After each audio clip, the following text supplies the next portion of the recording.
la de tu boca preciosa, Señor. Que en este día podamos hallar alimento para nuestro espíritu, alimento para nuestra alma, Señor. En el nombre poderoso de Jesús de Nazaret, Señor, atamos nuestros oídos a ti, atamos nuestros labios a ti, Señor. En el nombre poderoso de Jesús de Nazaret. Amén y amén. Amén. Bueno, ya le doy la palabra a mi hermano Cecita. Buenas noches. Bueno,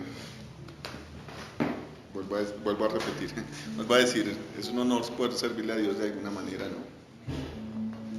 Y obviamente hay cosas de prestigio, hay cosas de, ¿cómo decirlo? Como de más reconocimiento en las que Dios lo pone a servir a uno. Cuando esas cosas son un honor. Buenas noches, don Ramiro. Cuando son como de más rango, por decirlo de alguna manera, hay más responsabilidad, ¿no? Hay más necesidad de tener comunión con Dios. Y pues por las cosas que han venido pasando últimamente, pues yo pienso que Dios nos va a hablar hoy con mucha claridad, ¿no? Por todos los inconvenientes pues que algunas personas estamos pasando, de necesidades económicas, el hecho de estar nuevos en este sitio hace que muchas cosas sean incomodidad para las personas que han estado aquí, ¿no? Entonces ha habido oración por las cosas que han pasado, por los inconvenientes que han pasado con los vecinos, con los dueños de la casa. Entonces, pues para mí, yo pienso que Dios contesta las oraciones muy efectivamente, ¿no? Y obviamente pues ya la palabra que Dios le habla a cada persona pues es con mucha gratitud, ¿no? Que le habla a uno a sus necesidades, a los problemas que uno tiene, que traiga respuesta, ¿no? Entonces, pues Dios me dio una palabra en Segunda de Reyes.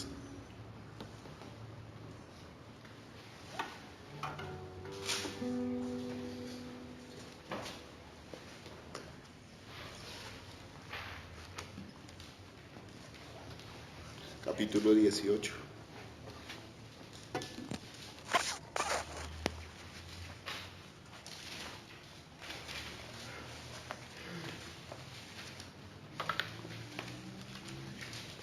Dios ha traído muchas promesas a esta casa, ¿no? Y alguna vez hablando con una persona nos poníamos de acuerdo en que de todas las promesas que Dios hace, nómbreme una, y se queda uno como dándole vueltas, como la bolita del internet cuando no carga. Dios ha hecho muchas promesas a la vida, a cada vida en individual, ¿no? Y en general a la iglesia le ha hecho muchas promesas. Y de los 3 cultos, 4 cultos, ¿cuántos llevamos acá? ¿3 cultos? 3. Al final de la administración, Dios ha hablado por medio de Alejito muchas promesas para esta casa, ¿no? Pero entonces es visto y es conocido, por lo menos para mí, que cuando Dios hace una promesa también se levanta guerra, hay violencia contra el cuerpo de Cristo, por decirlo de alguna manera. Cuando viene una promesa, el diablo se prepara para hacerle zancalla a uno, para hacerlo caer, para estorbarle de la forma que sea. Entonces, es un reto para nosotros permanecer en fidelidad a Dios, ¿no? Y pelear por esa promesa. Yo ahorita me pongo a pensar, o se me vienen a la cabeza muchas de las promesas que Dios me ha dado a mi vida. Y también ha sido un reto, porque cuando uno está como de bajo ánimo y todas esas cosas, tal vez se acuerda de esas promesas, pero no pelea por ellas, no las reclama, no le ora a Dios. Tal vez uno como que la deja ahí, como en un clip, como pegada en el corcho, y no pelea por esas promesas. Entonces, sobre esta casa han habido promesas grandes, ¿no? Pero yo no sé si alguien lo notó, obviamente Alejito y yo sí lo notamos, que sí, el diablo de alguna manera se ha levantado porque nosotros estamos en este lugar y está dando su pelea. Entonces el Señor traía a mi mente en Segunda de Reyes 18 una situación de un rey que se llamaba Ezequías, ¿no? Era un varón que le agradaba a Dios porque hacía las cosas conforme a Dios, ¿no? Y resulta que pues a Ezequías tuvo una pelea muy fuerte, ¿no?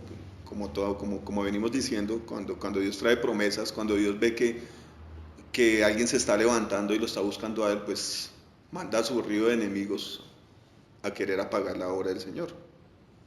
Entonces el Señor dice en 2 de Reyes 18, versículo 1, dice: en el tercer año de Oseas, hijo de Ela, el rey de Israel, comenzó a reinar Ezequías, hijo de Acaz, rey de Judá. Cuando comenzó a reinar era de 25 años y reinó en Jerusalén 29 años. El nombre de su madre fue Abí, hija de Zacarías. Perdón, ahí en el segundo versículo hay algo como muy especial que Dios resalta en cada rey que le sirve a él con fidelidad. Cuando habla de la historia de Ezequías, habla de que el papá de él fue un rey malo, que le sirvió a los Baales, hizo una cantidad de cosas malas, ¿no? Entonces, este hombre muestra un corazón agradable y bonito hacia Dios, que aún sabiendo que su papá hizo las cosas mal, él se levantó y dijo: no, esto está mal, vamos a hacer las cosas de acuerdo a la voluntad de Dios. Y una de las cosas especiales que Dios resalta ahí, en los reyes que son fieles a él, es que es un periodo de reinado extenso, es un reinado largo, ¿no? Entonces es algo como muy especial de las personas que le sirven a Dios, que Dios lo recompensa también en cierta forma reinando sobre la tierra, ¿no? Ejerciendo un reinado sobre la tierra. Cuando habla de un rey que fue malo delante de Dios, que hace lo malo delante de Dios, habla de un reinado de 1 año, 2 años, 5 años, es un reinado mucho más corto, ¿no? Y una característica es que mueren de una forma violenta, ¿no? Son como cortados de una manera violenta. Dice entonces en el tercero: hizo lo recto ante los ojos de Jehová, conforme a todas las cosas que había hecho David su padre. Fue semejante a David, ¿no?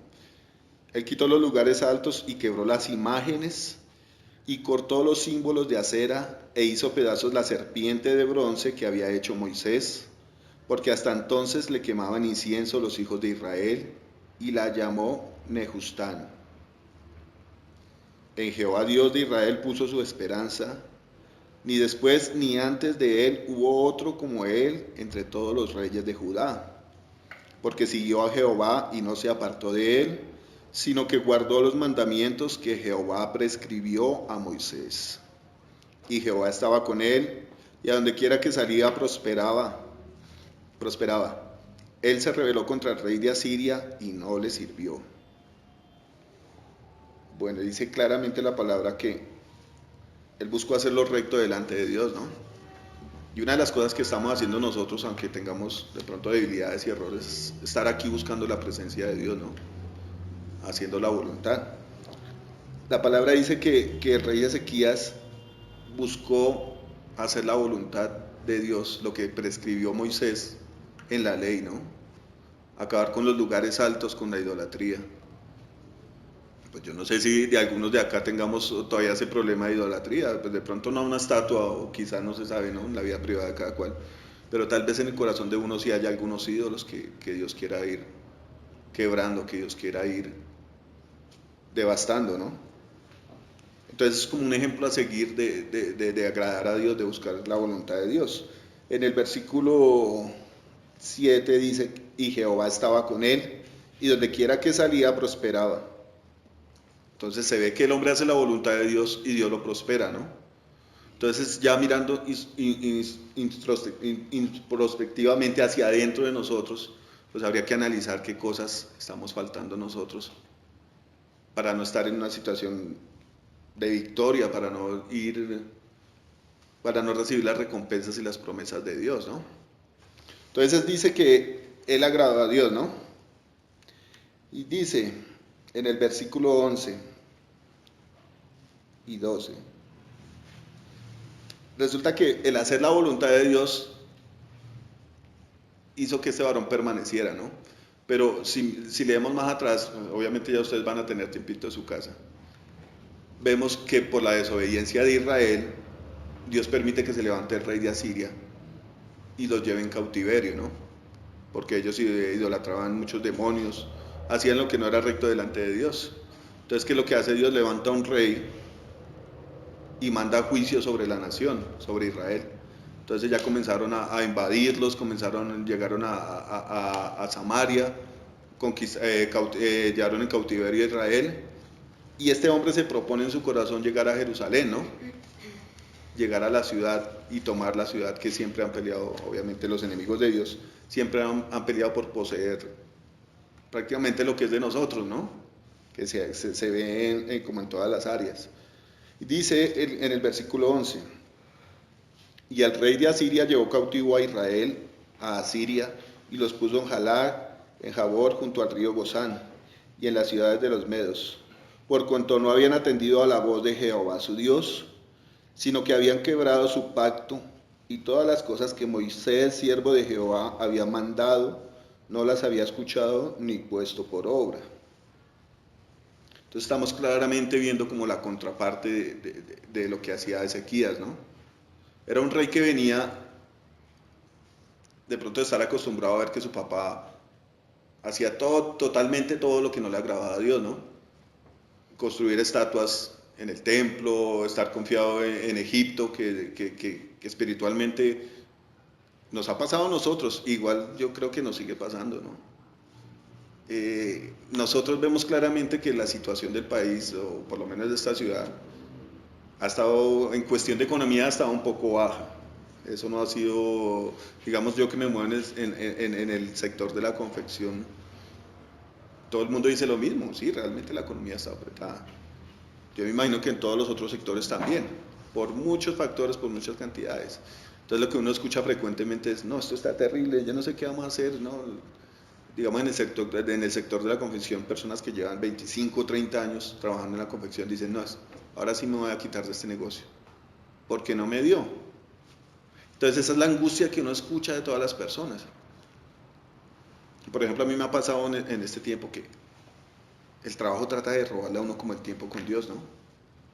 El servicio a Dios. Y esa es como la confianza que uno pone en Egipto, en este sistema, ¿no? Dios nos está pidiendo que no pongamos la confianza en las finanzas, en el trabajo, en las personas, sino en Él, que fue algo muy especial que tuvo en el corazón Ezequías. Aún viviendo en medio o criado en medio de una situación adversa a las cosas de Dios, él en su corazón tenía el agradarle a Dios. ¿Y qué hizo? Buscar hacer la voluntad de Dios. Algo que no le pasó a Israel, ¿no? Por hacer lo contrario y no poner oído a las cosas de Dios, pues fueron llevados en cautiverio. Y obviamente esa no es la voluntad de Dios, ¿no? Entonces dice el Señor, no hacer la voluntad de Dios nos lleva a vivir en esclavitud, ¿no? El Señor dice que la paga del pecado es muerte. Y también lo dijo en cierto lugar que el que peca es esclavo del pecado, ¿no? Entonces, pues se ve claramente que no poner por obra la voluntad de los mandamientos de Dios, pues es contra Dios, ¿no? Y nos hace esclavos del pecado. Dice en el versículo 15 y 16 del mismo capítulo 18.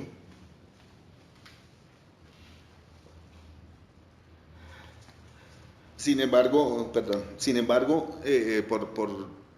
como por una herencia por parte del papá, Ezequías tuvo que pasar algunos momentos difíciles, dice el Señor.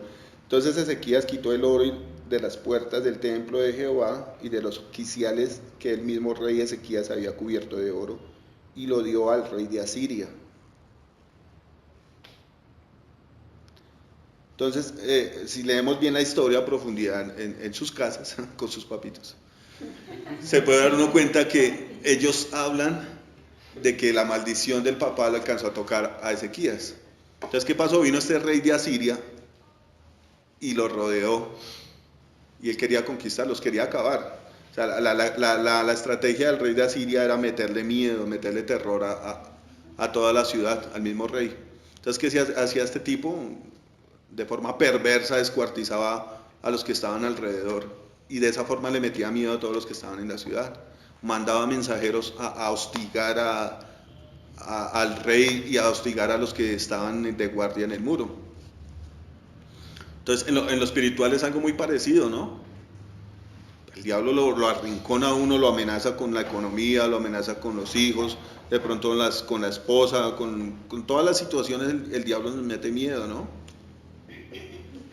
Y este varón confiaba en Dios y de una forma muy valiente esperó y esperó y esperó. Entonces él tuvo un consejo, tuvo una reunión con sus consejeros y la forma de tratar de librar la situación fue decirle, bueno, ¿usted qué quiere? Apártese de mí. ¿Qué es lo que quiere? Y se va. Entonces el hombre le dijo, no, pues deme unos cautivos acá, como amenazando, le digo, yo le doy tantos caballos, a ver si usted tiene gente para que los monte y venga contra mí en batalla. Como desafiándolo. Entonces le dijo, bueno, le iba si usted quiere que yo me aparte de usted, deme tantos talentos de plata y tantos talentos de oro. Entonces lo que hizo Ezequías fue despojar el templo que él mismo había reconstruido para Dios y quitar las cosas de valor que estuvieron en el templo. Entonces él reconoció que por los pecados de su padre había sufrido ese despojo, ¿no? En la situación del papá también le pasó lo mismo. O sea, a él lo instigaron, lo esclavizaron por sus pecados. Y una de las formas de estar en paz con el enemigo fue quitar las cosas preciosas que estaban en el templo. Entonces, de cierta manera, espiritualmente, el diablo nos despoja de las bendiciones, de la esperanza que Dios pone en nuestro corazón. Y eso me trae a la memoria cuando el Señor Jesucristo habla del sembrador que salió a sembrar, ¿no? Que dice que la semilla cayó en el camino y fue pisada por los hombres y se la comieron las aves. Hay otra semejante que dice que cuando uno escucha la palabra, viene el diablo y la quita del corazón. Entonces es algo como muy similar, ¿no? Viene el diablo y despoja, se lleva las cosas que Dios pone en nuestro corazón. Entonces, o sea, en eso hay que estar muy vigilantes, ¿no? Dice entonces,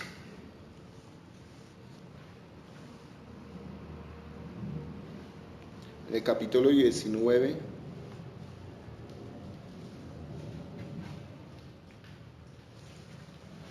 dice, el versículo 1, cuando el rey Ezequías lo oyó, después de que el rey Ezequías oyó todas sus amenazas y toda la furia con que este tipo y toda la desesperanza que este tipo estaba mandando al pueblo de Israel, que en ciertas situaciones nosotros nos vemos así, con todo lo que pasa a nuestro alrededor, con las amenazas de... Yo el día que pasó esas cosas me sentí muy intimidado y se vino como esa lectura a mi cabeza.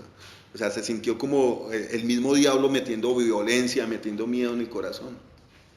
Entonces, dice el capítulo 19, versículo 1. Cuando el rey Ezequías lo oyó, rasgó sus vestidos y se cubrió de cilicio y entró en la casa de Jehová. Y envió a Eliaquim mayordomo, a Sebna, escriba y a los ancianos de los sacerdotes cubiertos de cilicio, al profeta Isaías, hijo de Amós, para que le dijesen, así ha dicho Ezequías, este día es día de angustia, de reprensión y de blasfemia, porque los hijos están a punto de nacer y la que da a luz no tiene fuerzas. Pues yo confieso en este momento que el día que recibimos estas amenazas de esta señora en particular, yo sentí eso. O sea, apenas estamos llegando a este sitio, apenas nos estamos estableciendo y ya se levanta una furia con la berraca, que uno está tratando como de hacer las paces, de decir, bueno, ¿cómo podemos arreglar? Y esa violencia con que el diablo habla por medio de esta mujer y dice, no, ustedes tienen que irse de acá, tienen que desocupar. Entonces, ¿qué pasa? El martes hubo culto de intercesión, ¿no? Y uno de los motivos que Dios ponía en el corazón de nosotros era orar por ese problema. Entonces el Señor de cierta manera lo muestra aquí cuando el rey Ezequías manda a los ancianos y manda a sus mayordomos a consultar al profeta, a consultar a Dios directamente y a poner esas amenazas delante de la presencia de Dios. En este capítulo 18 y 19, el rey de Asiria manda un mensajero a amenazar al rey de Ezequías. Y en una de esas amenazas le dice, ¿usted en quién pone su confianza? y de cierta manera le mete como le trata como de meter el golazo y de decir, el mismo Jehová me mandó a destruirlos a ustedes. ¿En quién está su confianza? ¿En Egipto? ¿En Jehová? Si Jehová no guardó a Israel, ¿por qué los va a guardar a ustedes? Era una forma muy violenta de intimidar a Ezequías, ¿no? Entonces dice el versículo 1, el versículo 3, que Ezequías puso esas amenazas y esa violencia y esa blasfemia con que este rey venía contra él, las puso delante de Jehová y mandó a consultar al profeta. Y era un momento de angustia, ¿no? Entonces resulta que para nosotros es un tiempo de guerra, para nadie ha sido un secreto que estamos en guerra, ¿no? Y que estamos buscando las promesas de Dios y poseyendo una nueva tierra acá. Y es normal que se levante el enemigo, ¿no? Pero la estrategia que Dios da es que lo busquemos a Él directamente, que pongamos estas cosas en oración, ¿no? Dice el versículo 15 del mismo capítulo 19. El 14, perdón. Dice, y tomó Ezequías las cartas de mano de los embajadores, y después que las hubo leído, subió a la casa de Jehová, y las extendió Ezequías delante de Jehová. Y oró Ezequías delante de Jehová, diciendo, Jehová, Dios de Israel, que moras entre los querubines, solo tú eres Dios de todos los reinos de la tierra. Tú hiciste el cielo y la tierra. Inclina, oh Jehová, tu oído y oye. Abre, oh Jehová, tus ojos y mira. Y oye las palabras de Sennacherib, que ha enviado a blasfemar al Dios viviente.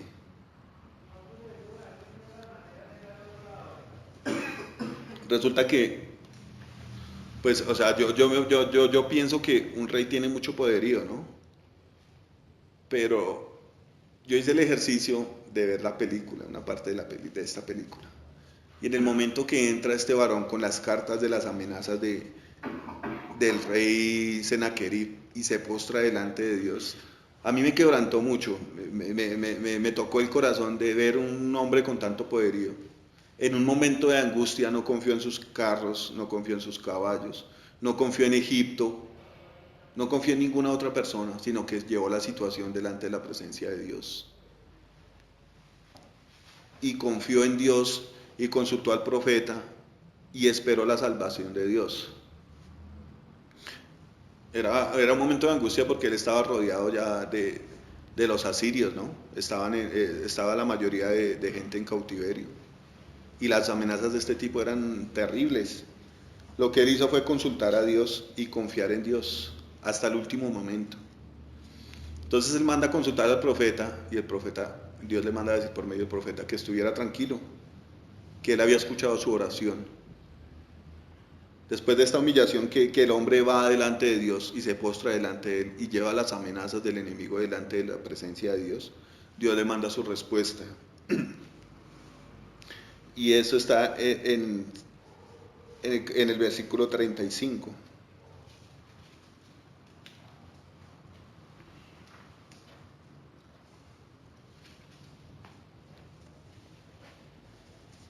Entonces, en unos versículos atrás Dios le manda a decir, yo voy a hacer que él oiga un rumor y se devuelva a su tierra, y allá lo voy a matar a filo de espada. Entonces dice en el versículo 35, dice en el versículo 34, porque yo ampararé esta ciudad para salvarla, por amor a mí mismo y por amor a David mi siervo. Dios muestra su fidelidad a la gente que le sirve, ¿no? A la gente que lo busca a él de corazón. Dice, y aconteció que aquella misma noche salió el ángel de Jehová y mató en el campamento de los asirios a 185,000. Y cuando se levantaron por la mañana, he aquí que todo era cuerpos muertos. Esto es una cosa sobrenatural, a mí me cuesta digerirla. Pero entonces yo los invito a que busquen la película. se puede entender un poco más, aunque esos efectos especiales, ¿no? ¿Cómo se llama la película? El rey Ezequías.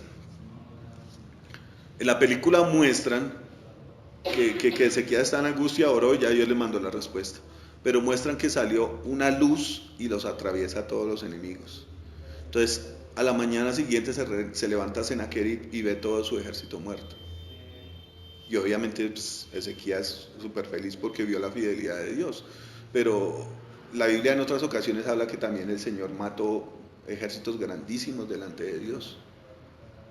Imagínense 185,000 cuerpos muertos, eso es algo muy impresionante. Y que haya pasado en una noche, cuando la Biblia habla de que Josué, de que Dios entregó a quién fue que entregó, a qué ejército que entregó, cuando extendió el día, cuando Josué oró y el sol se paró. Bueno, habla de que ya estaba cayendo el sol y ellos estaban súper afanados porque no podían dejar ir el ejército contrario. Entonces Josué oró para que Dios extendiera el día y poder aniquilar a todo el ejército de los enemigos. Y esto que hace el Señor lo hace en una sola noche. 185,000 personas, serían como 3 veces el estadio del Campín. 6. Entonces, la dimensión de los enemigos de Dios es una cosa muy grande, ¿no? Pero la fidelidad de Dios y el poder de Dios es mucho más grande que estas cosas. Lo que Dios está invitando es a que confiemos en Él y a que no tengamos miedos a las amenazas que la gente pueda levantarse por la llegada de esta iglesia acá. Finalmente el que pelea es Dios. Aquí muestra Dios que Ezequías no tuvo que preparar a nadie para la batalla. La estrategia de Ezequías fue humillarse delante de Dios y consultar a Dios antes de tomar cualquier decisión.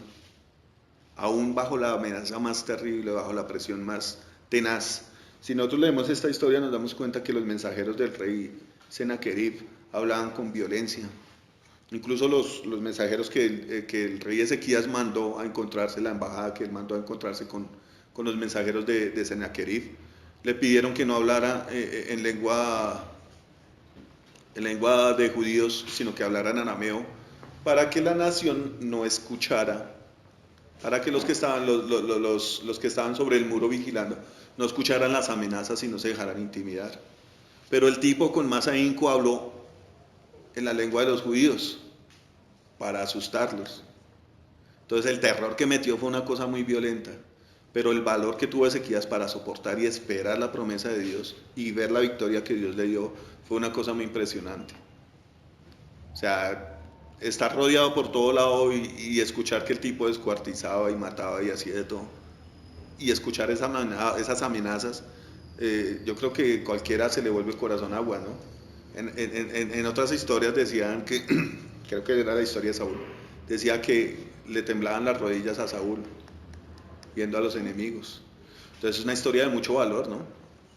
Y de pronto en esta era nosotros no tenemos espada, ni cuchillo, ni nada de estas cosas, pero el Señor nos está mandando a que guerremos espiritualmente, ¿no? A que confiemos en Él. Y algo muy parecido en esta historia es que cuando el rey Ezequías mandó a su embajada, les dijo, no le contesten nada a ese tipo. Y es de acordar algo que decía Mauricio, no se van a poner a decir nada a nadie, saluden y no más, sonrían y saluden. Pero entonces es una estrategia muy, muy, muy especial que Dios da, ¿no? Es también poner la confianza en Él y saber que Él va a responder ante las amenazas y ante todo lo que se levante en contra del crecimiento de la iglesia, ¿no? Eso era lo que Dios hablaba. Pero yo lo veo muy aplicativo a lo que está pasando en este momento, ¿no? A la situación que se está levantando en contra de la iglesia. Entonces lo que Dios quiere es que nosotros confiemos en Él, que todas esas cosas, todas esas amenazas, todas esas cosas adversas las llevemos delante de la presencia de Dios y que esperemos en Él, ¿no?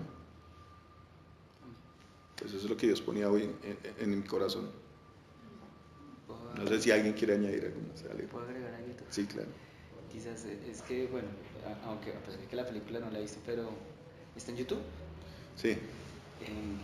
Pues, hermano, muchísimas clases de Sennacherib en la vida. muestra que a veces uno tiene que tener discernimiento de espíritus para poderlos distinguir y no dejarse uno comer cuento del diablo, que como bien habla la palabra del Señor el día de hoy, si algo el diablo quiere producir en el pueblo de Dios de tiempo en tiempo, porque su estrategia pues generalmente no cambia, es inculcar o infundir temor en el ser humano. De hecho, el miedo es básicamente como el pecado primario, o digo primario en el sentido que es de las primeras cosas o las puertas que abren después a infinidad de problemas en la vida de uno. Por ahí entran traumas y luego por ahí entran complejos y luego por ahí entran cuando uno es muy pequeño.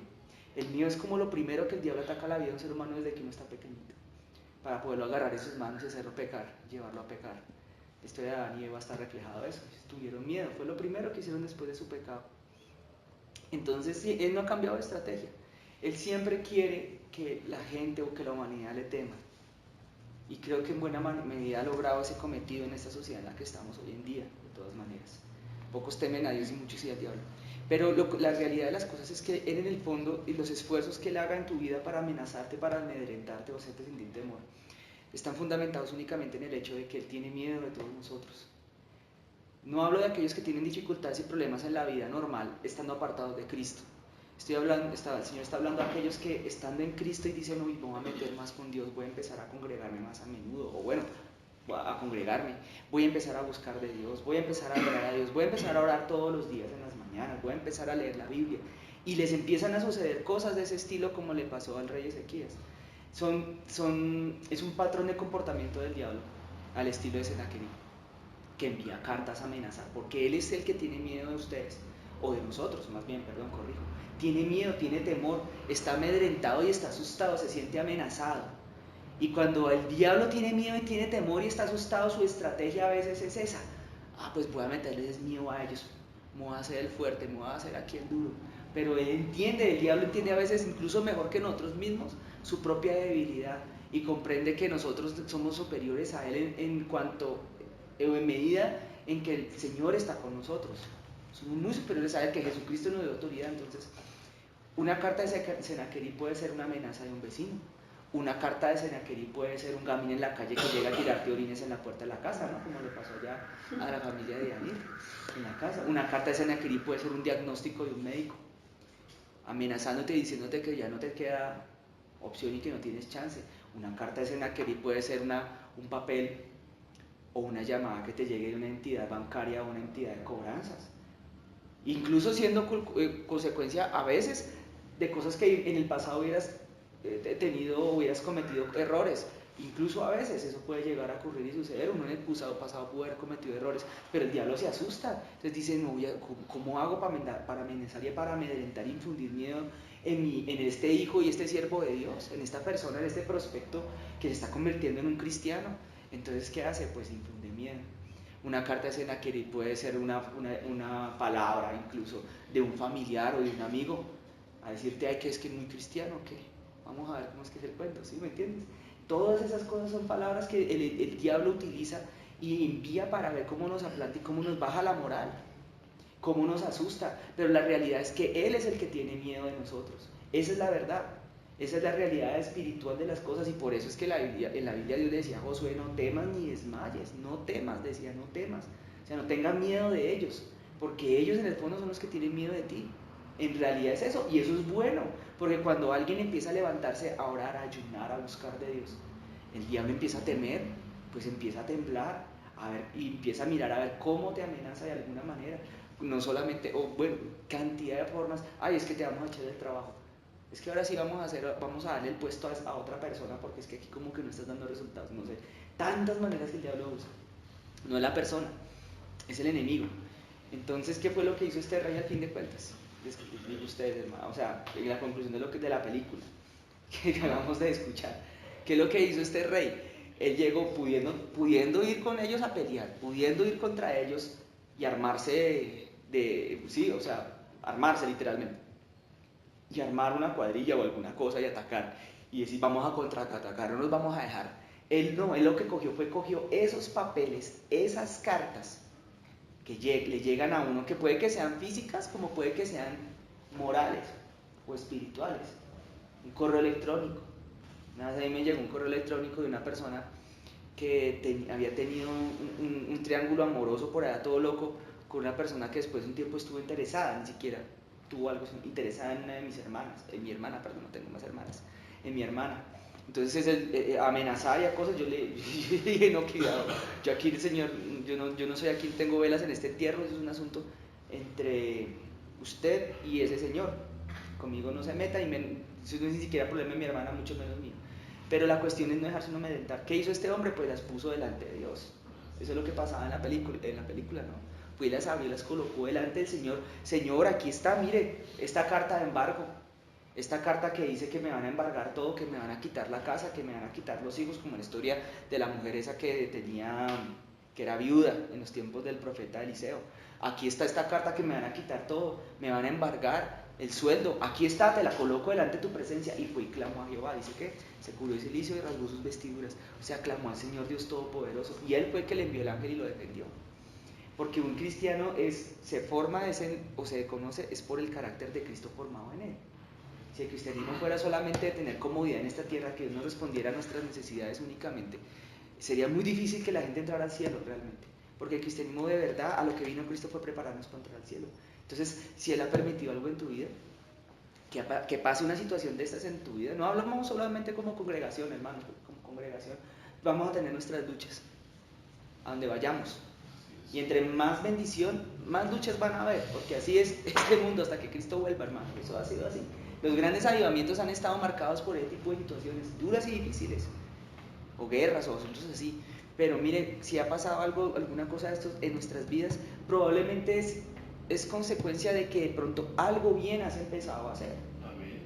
Y si no, pues entonces más bien tenemos que ocuparnos y preocuparnos por empezar a buscar de Dios, porque el momento de hacerlo es ahora. Empezar a orar un poco más seguido. Hermanos, cuando ustedes empiecen a orar todos los días, el que todavía no lo haga, o el que empiece a buscar la Biblia, a ayunar seguido, no se vaya a asustar cuando el diablo se le ponga bravo. No se asusten. Nosotros venimos, nos reunimos y a veces oramos y reprendemos al final todo espíritu de retaliación y de venganza que quiera salir en contra de nosotros cuando hemos orado. Pero no se asusten, no se van a preocupar. De pronto empiezan ustedes a buscar de Dios y preciso el esposo o la esposa o el hijo se le empieza a revelar, se le empieza a poner complicada la cosa. Tranquilos, no hagan caso a las cartas de Sennacherib. Mándelas y póngalas delante de la presencia de Dios, que Él es el Señor el que les va a responder. No se van a preocupar por eso. No sé si alguien quiera mencionar algo más o... Ahora sí. También volver a la iglesia de los buenos días. Quiero hacer un recorderis a manera de testimonio.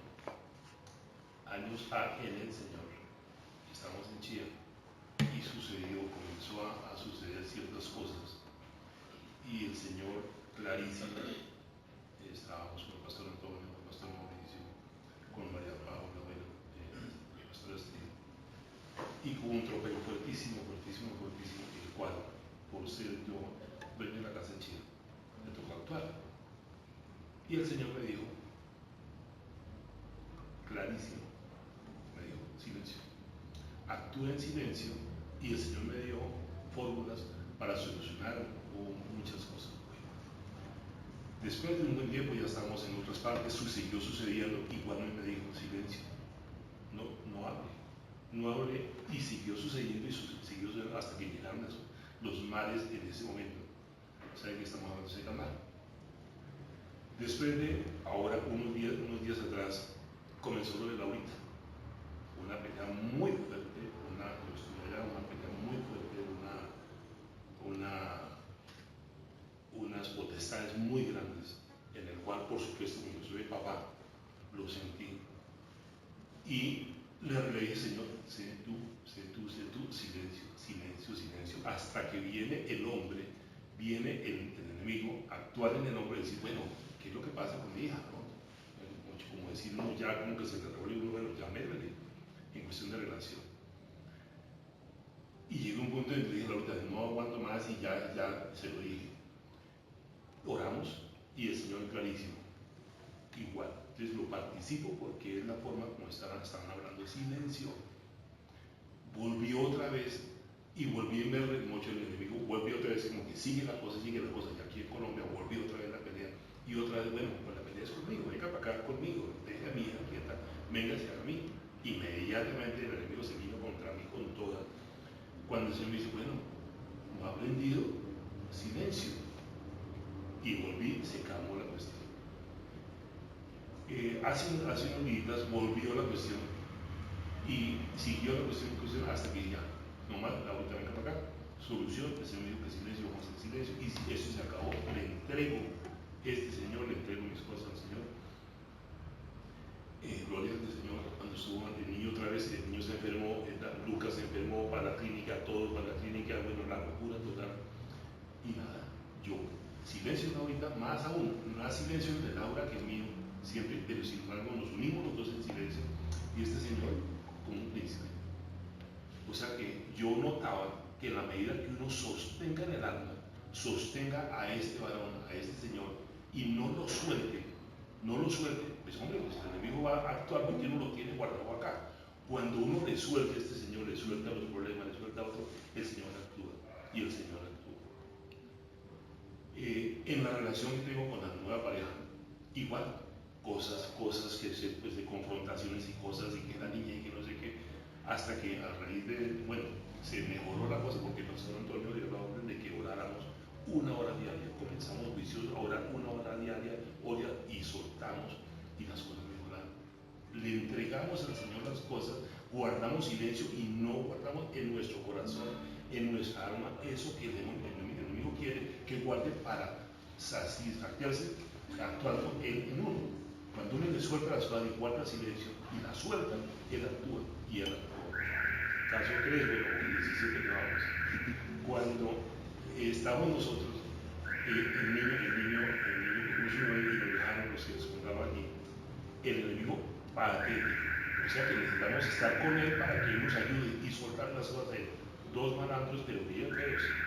Nos dejaron en un sitio oscuro ahí, en el noreste del río Santos, nos tocó estar ahí, nos tocó dar la curva. 2 tipos nos estaban esperando ahí y dije, Señor, le puse la mano así, Señor, aquí están esos hombres, paralizados. Y Laurita, pues con ese dolor que no podía, ella estaba doblada y yo la tenía, no sabía si tenía que echarme la mano. Pues que estamos en la esquina detrás de una cosa de Codensa, otro tipo la salvaba ahí esperando. Le dije, Señor, protégelo, lo protege. Quiere decir eso, que definitivamente no debemos nosotros apusurarnos, que sea la palabra, no debemos temer, no debemos comer cuenta, lo que dice el Señor, de que debemos comer cuenta del enemigo. No, debemos estar fuertes y es mejor, en el caso de echar un paso atrás y no perderse. Es mejor, digamos, yo les cuento sinceramente que eso es unos buenos días solucionando cosas de dinero, solucionando cosas en mi fuerza. Cuando uno le entrega las cosas, como digo, eso es que hay en una parte en otra, y yo sé que el Señor va a actuar en esta iglesia, va a actuar en mí, y pues le dije al Señor, voy a volver y estoy acá con el ánimo de que esperanzado en el Señor, no en el dinero, no en lo que uno piense, en lo que uno crea, en lo que uno sienta. Si lo hemos orado muchísimas veces, pero no se harta de hacer que uno no haga eso. Entonces la propuesta es que esperemos en el Señor, demos un paso atrás y que nos devolvemos, pero no nos perdamos, volvamos a entrar a la senda para que el Espíritu Santo actúe. Esa es la... Bueno. Entonces oramos. Bueno, el Señor trae como muchos versículos a mi cabeza, ¿no? Y dice que de Él es la batalla, ¿no? No de nosotros. Y dice que pues, Él es nuestro Señor. ¿De quién he de temer, no? Pues para que se levante, aunque se levante guerra, pues la batalla y la victoria las da Dios, ¿no? Entonces como soldados de un ejército, pues nos tenemos que someter a las normas y a los preceptos que Dios tiene.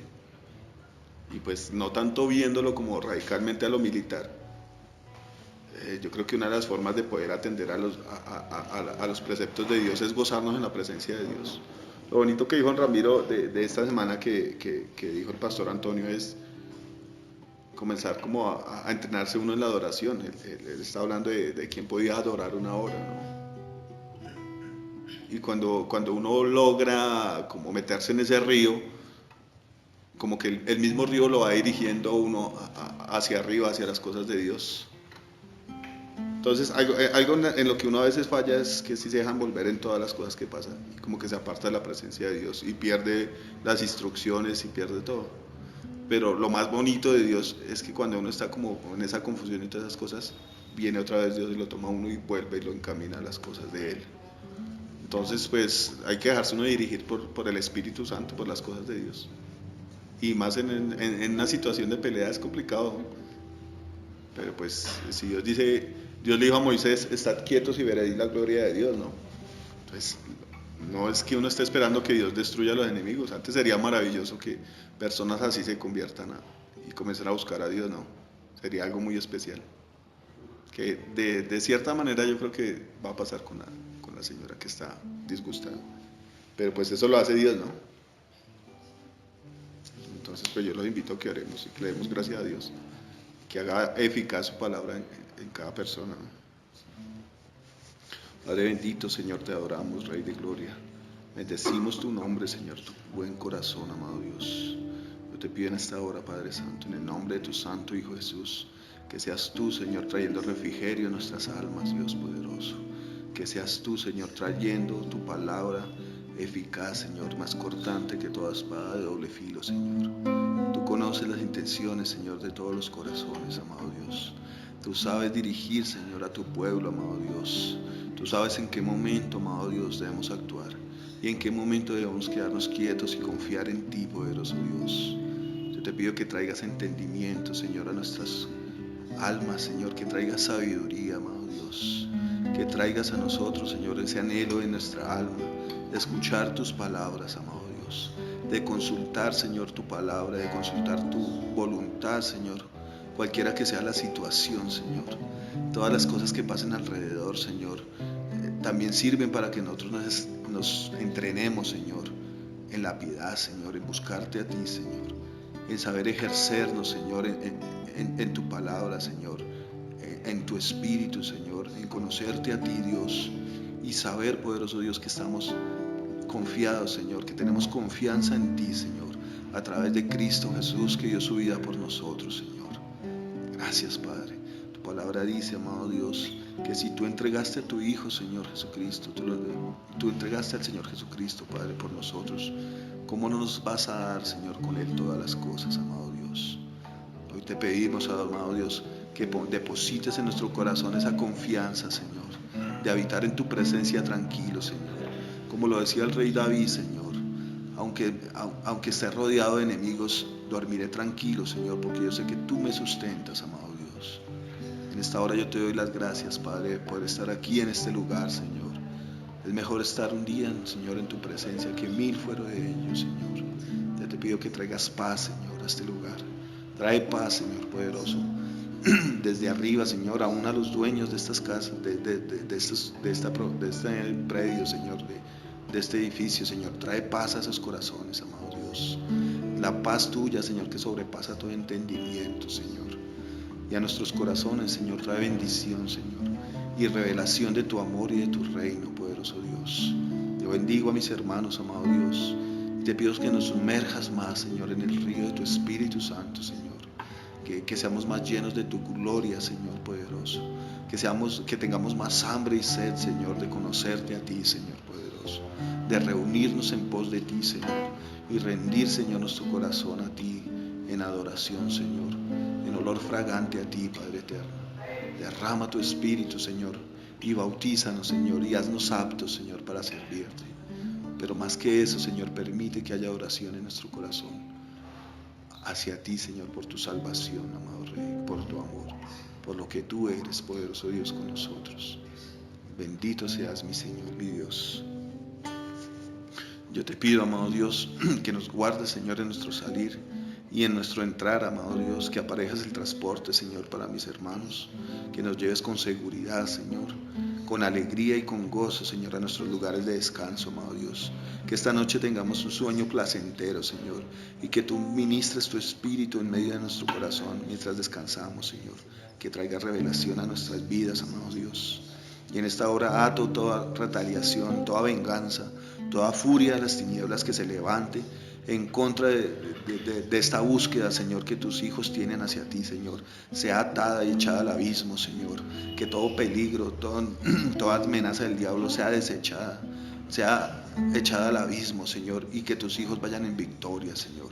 Gozoso, Señor, siempre de que hay un Dios que nos sustenta y que nos salva y que nos ama, amado Dios. Derrama bendición sobre esta casa, Señor, sobre mi amado Jesús, Señor, que crezca abundantemente, Señor, que crezca como ese río plantado junto a las aguas, Señor, que da fruto a su tiempo y que su hoja no cae.